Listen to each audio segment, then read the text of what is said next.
He shouldn't be wearing that uniform. His kind used to carry water for real soldiers. That's what retired Lieutenant Colonel Alan Whitcomb snarled in front of a crowd of stunned tourists pointing straight at the Black Royal Guard standing post. But what the guard did next didn't just silence the courtyard. It forced an entire generation to confront the ugliness hidden behind tradition. So how did he respond before we reveal that? Press the subscribe button and drop a comment below telling us where in the world you're watching from now. Without further ado, let's get into it. The autumn wind swept across the cobblestones of St. James's Palace as golden morning light streamed between the ancient stonework. A steady stream of tourists flowed through the gates, their excited murmurs creating a constant backdrop as cameras clicked and guidebooks fluttered in the breeze among the visitors. Guard Darius Cole stood at his post with perfect stillness. His scarlet tunic caught the sunlight, brass buttons gleaming against the vibrant fabric. The bare-kinned cap added to his imposing height, framing his face, strong-featured with a defined jawline and skin the color of polished mahogany, born to a mother from Sierra Leone and a British father. Cole's journey to the Royal Guard had been marked by exceptional discipline and determination. The ceremonial rifle in his white-gloved hands was held at the precise angle required by centuries of tradition, his gaze fixed forward, with the thousand-eye stare that allowed him to see everything while appearing to focus on nothing. The morning crowd parted almost instinctively around the figure of Alan Whitcomb as he moved with measured steps through the palace grounds.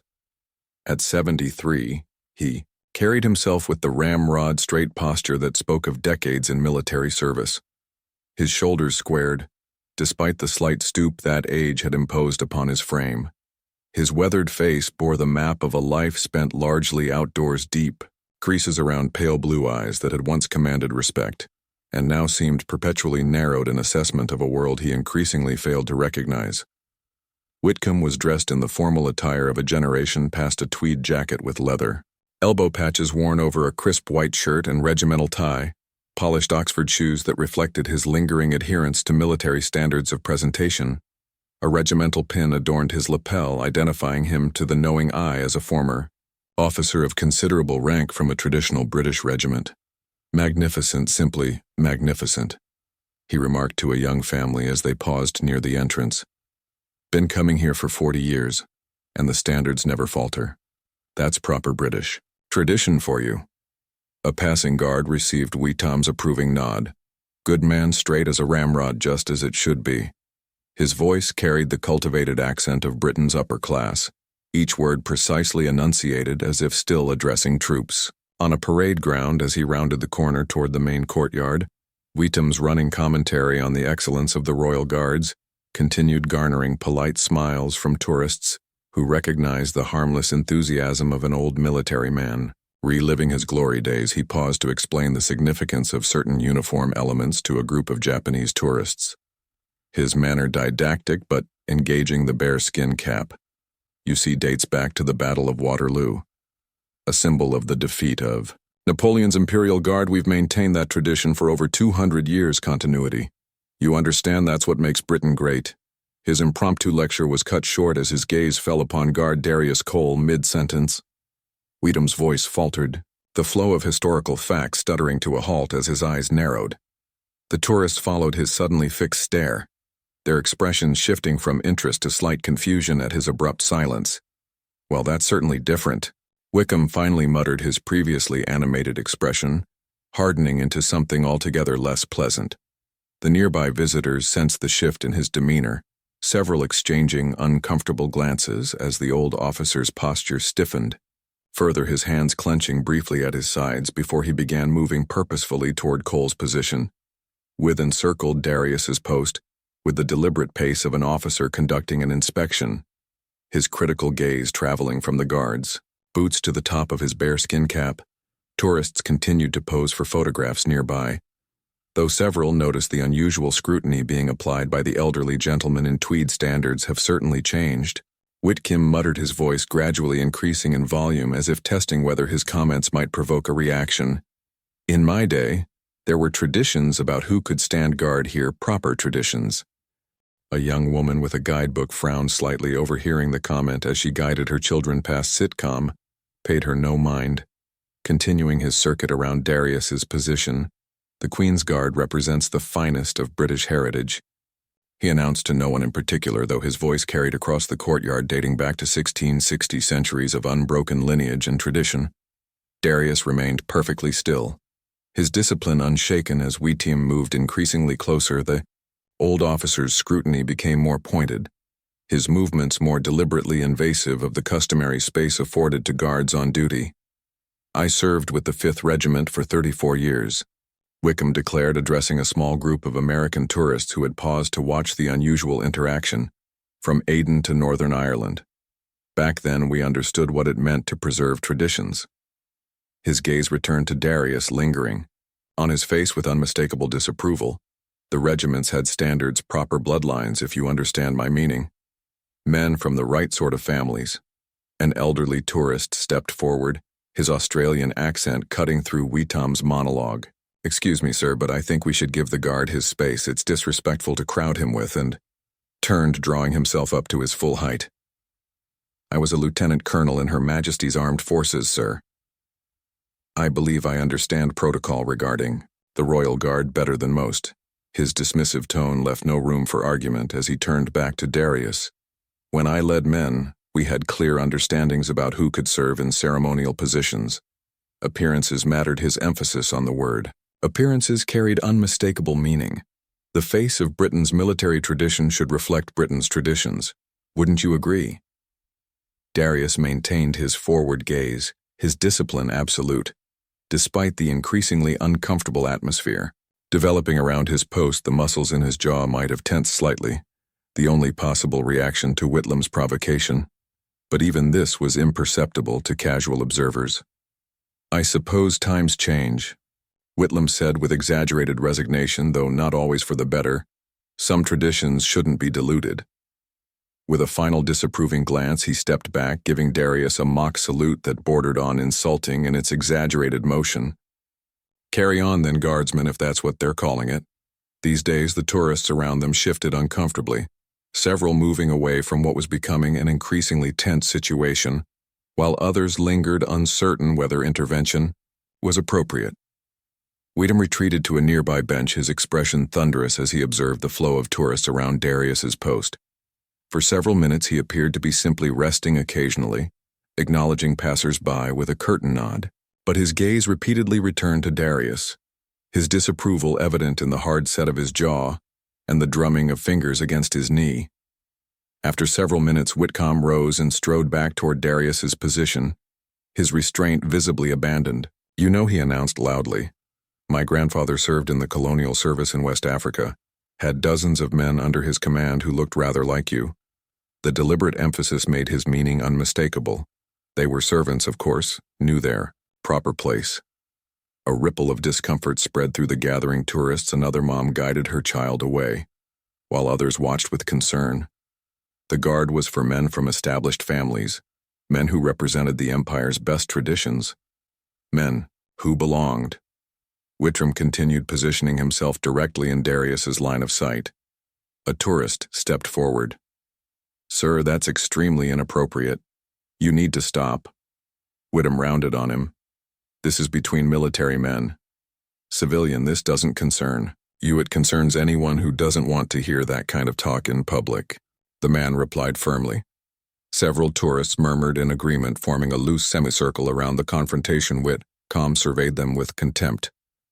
"Modern sensibilities," he scoffed. "You've forgotten what made Britain great when I commanded." "Men in Aden, we understood the proper hierarchy.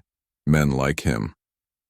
He gestured dismissively toward Darius, served under proper British officers.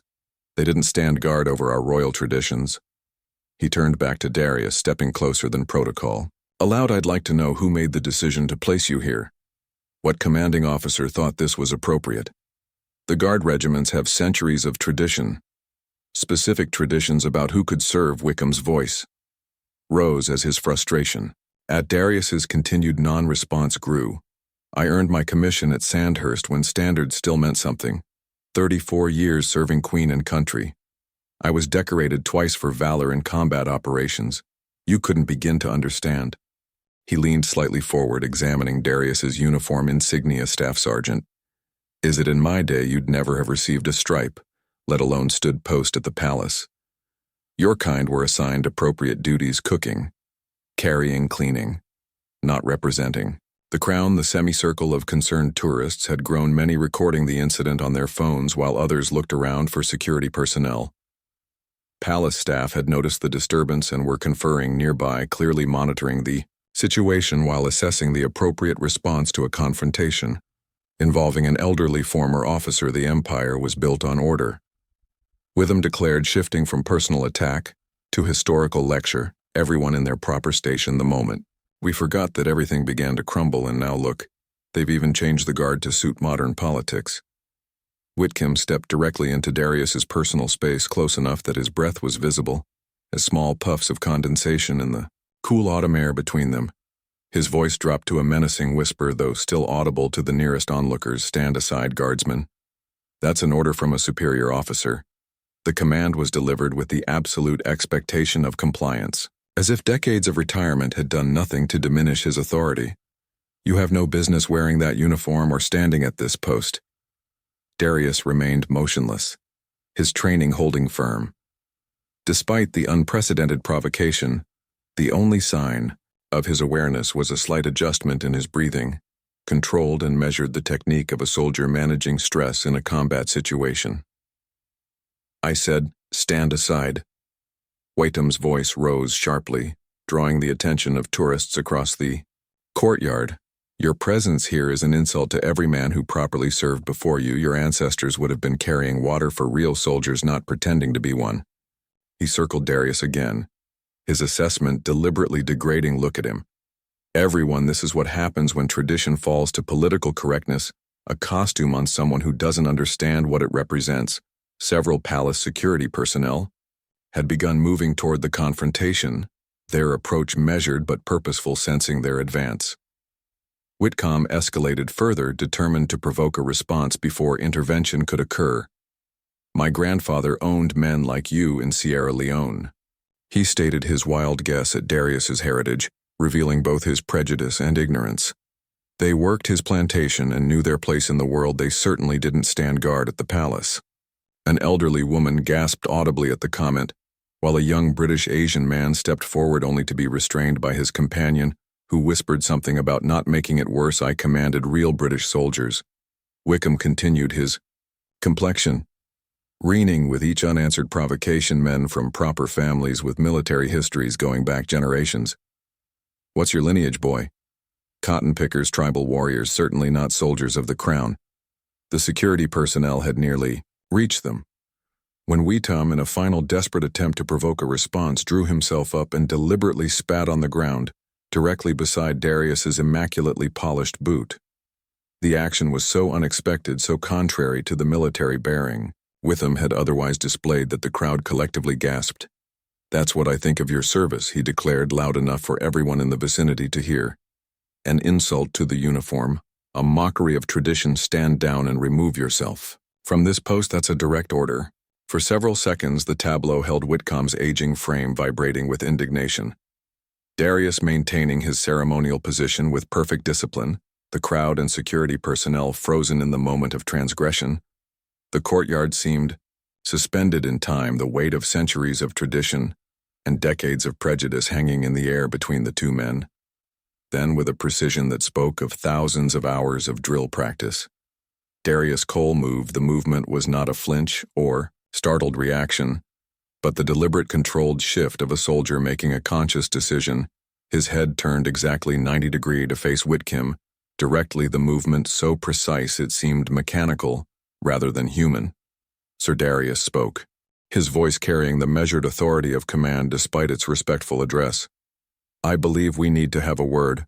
Lieutenant Colonel Alan Whitcomb, 5th Regiment, retired. Darius said, his voice remaining measured and calm despite the circumstances. Distinguished Service Order for actions at Mirbad in 1972. Military Cross from operations in Aden in 1967. You served under Colonel William Harrington during the Cyprus emergency and were commended for leadership during the evacuation of British nationals from Aden. Wickham's eyes widened slightly, clearly surprised by the detailed knowledge of his service record. My father, Sergeant James Cole, served under your command in Aden. Darius continued his stance now precisely at parade rest. Respectful, but unintimidated, he spoke of your tactical acumen during the Al-Mansura engagement. Said you were a brilliant strategist if somewhat rigid in your thinking. The revelation visibly shook Witam his certainty, momentarily faltering as he processed. The unexpected connection. My heritage, since you've taken such interest, is indeed Sierra Leonean. On my mother's side, my maternal grandfather Daniel Toué served in the Royal West African Frontier Force during the Second World War, fighting alongside British troops in Burma against the Japanese. He was awarded the Distinguished Conduct Medal for actions that saved the lives of 3 British officers when their position was overrun. Darius's voice remained calm, neither defensive nor accusatory. My father met my mother while stationed in Freetown after his service under your command. I was born in Portsmouth, attended the Royal Military Academy at Sandhurst, just as you did, sir, and served 2 tours in the Balkans before selection for ceremonial duty. The security personnel had reached them but paused, recognizing that the situation had shifted from potential disruption to something more complex. The crowd had fallen completely silent, captivated by the unexpected exchange. I understand, sir, that you come from a generation with different perspectives. Darius continued. The world you trained to defend is not the same world we protect today. Wickham stood frozen, his earlier bluster evaporating under Darius's composed address. I stand at this post because I met the same exacting standards required of every guard. This uniform has been earned through the same discipline and love of country that you displayed during your career. Darius's gaze remained level. Your service deserves respect, Lieutenant Colonel, but the military values you upheld, honor, integrity, discipline, are not diminished by my wearing this uniform. They are continued. The color of my skin does not make me less British than you, sir. My family has bled for the crown across 3 generations. We have earned our place in Britain's military heritage. The crowd remained silent, many visibly moved by the dignity of the response. Whiteham's expression had transformed from anger to something more complex: confusion, mixed with the uncomfortable recognition of beliefs being challenged. I will not respond with anger, sir, that would dishonor this uniform. Instead, I ask you to reflect on what truly matters in military service. Not the color of the soldier, but the quality of their character. Darius's voice took on a note of gentle but firm conclusion. Now, sir, as one serviceman to another, I must return to my duties. The tradition you claim to revere requires me to maintain my post with discipline and focus. I trust that as a former officer who understands duty, you will respect that obligation with the same precise movement that had broken his stance. Darius returned to his ceremonial position, eyes forward, posture perfect, the embodiment of military discipline restored as if the interruption had never occurred. Witcom stood motionless, his face a battlefield of conflicting emotions. The assured righteousness that had fueled his confrontation moments before had evaporated, leaving him visibly unmet in the wake of Darius's composed response. That's not, he began, then stopped his usual command of language, abandoning him. You don't understand. Things were different. There were standards. His words lacked their previous conviction, sounding hollow even to his own ears. The crowd around them had grown tourists and locals alike, bearing witness to the unexpected exchange. Many glanced between the 2 men with expressions ranging from sympathy for Darius to embarrassment for Whitcomb. My regiment had traditions. Witham tried again, attempting to recapture his authoritative tone. Centuries of tradition. It wasn't about. He gestured vaguely, unable to directly state what had seemed so clear to him. Minutes before, Darius maintained his ceremonial stance, eyes forward, the perfect embodiment of the discipline Witam claimed to revere. This silent dignity seemed to unnerve the former officer more than any verbal response could have. You don't belong here, Witham said. But the declaration had lost its force, becoming almost questioning. Your kind weren't meant for these positions. A murmur of disapproval rippled through the onlookers. Whitram turned toward the sound, his expression sharpening with defensive anger. You don't understand either. None of you do. We had an empire, we had order, we had prejudice. Counted a middle-aged man in a Royal Navy veteran's cap, and we're better for moving beyond it. The security personnel who had been monitoring the situation stepped closer. Sir, I think it's time you moved along. One stated firmly, "Yeah, you're disrupting the peace here." Whitcomb looked from the security officer to Darius and back again, the realization slowly dawning that he had no allies in this confrontation, the certainties that had guided his life. The hierarchies he had taken for granted were being rejected not just by the young guardsman, but by everyone around him. "This isn't right," he muttered, though his protest sounded increasingly like the complaint of a man who could no longer recognize the world around him. Things shouldn't change like this. He took a step back, then another, his military bearing slipping as his shoulders slumped slightly. For a moment he looked not like a decorated officer, but simply an old man confronting the obsolescence of his world view, confused, defensive, and suddenly very alone. "The uniform means something," he said, his voice dropping almost to a whisper. "It has to mean something." "It does, sir," responded the security officer quietly. "Just not what you think it means." Wickham turned away abruptly, unable to face Darius any longer. The guardsman's composed dignity had accomplished what no amount of confrontation could have. It had forced Wickham to glimpse the bankruptcy of his own prejudice. "The world's gone mad," he declared to no one in particular as he began walking away. "Everything I fought for forgotten." As he retreated across the courtyard, his posture gradually straightened, military discipline reasserting itself even as his worldview crumbled. Just before he passed through the gateway, he paused and looked back at Darius one last time. "Your father was a good soldier," he said, the admission clearly costing him something. "Whatever else I believe, to that much is true." With that final acknowledgement, as close to concession as his pride would allow, Alan Whitcomb squared his shoulders and marched away, a relic of an era that Britain had chosen to leave behind. Have you ever witnessed someone responding to prejudice with dignity rather than anger? What impact do you think such restraint has on both the person expressing prejudice and those observing the interaction? If you found yourself in Guardcool's position, would you have maintained his level of composure? Or do you think a more direct confrontation would have been more effective in addressing such deeply held prejudice? If you appreciated this story of dignity in the face of discrimination, hit that like button and subscribe to our channel for more Royal Guard stories that reveal the character behind the uniform. Don't forget to press the bell icon so you never miss our daily uploads. Share this video with someone who believes in standing firm against prejudice without sacrificing their own dignity. Our previous videos are appearing on your screen right now. Check them out. Next, we'll see you tomorrow at the same time with another brand new story.